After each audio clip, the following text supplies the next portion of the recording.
আমরা বাংলাদেশী, আমরা এক পরিবারের সদস্য।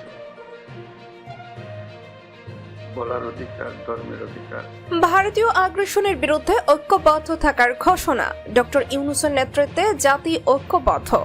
ধর্মীয় নেতাদের প্রধান উপদেষ্টার সাথে বৈঠক শেষে কি বললেন ধর্মীয় নেতারা?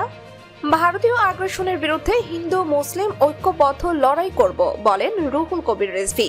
সকল ধর্মীয় সম্প্রদায়কে যে বার্তা দিলেন ডক্টর মোহাম্মদ ইউনূস। ডক্টর ইউনূসের নেতৃত্বে জাতি ঐক্যবদ্ধ।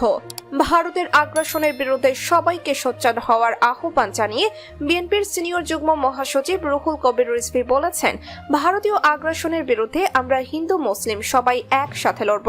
একই সঙ্গে তিনি বলেন, আপনারা ভারত আমাদের পতাকা আগরতলায় সরকারি হাইকমিশনের গেট ভেঙে সেটাকে টেনে নামিয়ে ছিঁড়েছেন। এটা প্রচন্ড আঘাত, আমাদের বড় আঘাত দিয়েছে ভারতের সাম্প্রদায়িক শাসক গোষ্ঠী। আমরা কি এটা ভুলে যাব? এটা আমরা কোনোদিন ভুলে যাব না। গত বুধবার সকালে জাতীয় প্রেস ক্লাবের সামনে বিক্ষোভ মিছিল পূর্ব সমাবেশে বিএনপির সিনিয়র যুগ্ম মহাসচিব এই মন্তব্য করেন। হিন্দুত্ববাদী ভারতের আগ্রাসন, ষড়যন্ত্র, সংখ্যালঘু নির্যাতনের কাল্পকাহিনী বানিয়ে অপপ্রচার, দিল্লিতে আশ্রয় নেতা খুনি হাসিনার অপতৎপরতা রুখে দিতে সব মত ও পথের রাজনৈতিক দল ঐক্যবদ্ধভাবে ডক্টর ইউনূসের পাশে থাকার দৃঢ় প্রতিজ্ঞাবদ্ধ হয়েছে।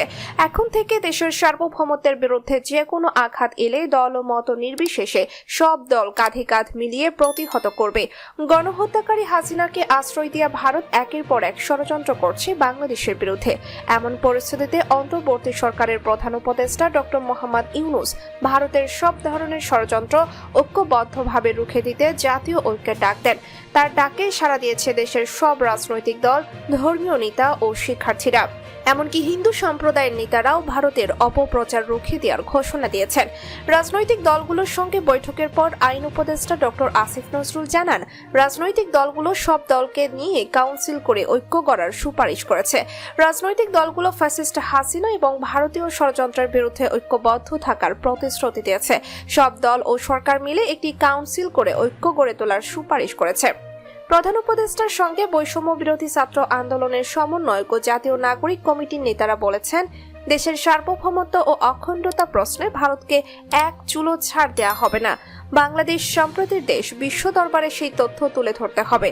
জাতীয় ঐক্য প্রয়োজনে বৈষম্য বিরোধী ছাত্র আন্দোলন অন্তর্বর্তী সরকারকে সহযোগিতা করবে। এতদিন বাংলাদেশকে আওয়ামী লীগের চোখ দিয়ে দেখেছে, এতে জনগণের সঙ্গে জনগণের সম্পর্ক হয়নি, রাষ্ট্রের সঙ্গে রাষ্ট্রের সম্পর্ক হয়নি।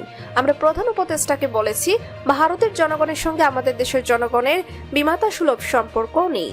গতকাল প্রধান উপদেষ্টা দেশের হিন্দু, বৌদ্ধ, খ্রিস্টান ও মুসলিম সহ বিভিন্ন ধর্মের ধর্মীয় নেতাদের সঙ্গে বৈঠক করেন। এ সময় তিনি ধর্ম, বর্ণ ও মতের পার্থক্য থাকলেও বাংলাদেশের সব মানুষ একই পরিবারের সদস্য বলে উল্লেখ করেন।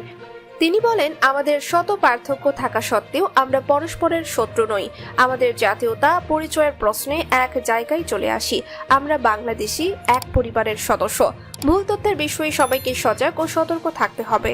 সম্মানিত দর্শক, ভারতের এই কর্মকাণ্ডে আপনার কি মতামত অবশ্যই আমাদের কমেন্ট করে জানাবেন। আর আমাদের আপডেট সব ভিডিও পেতে আমাদের চ্যানেলটি সাবস্ক্রাইব করে বেল বাটনটি ক্লিক করে রাখুন।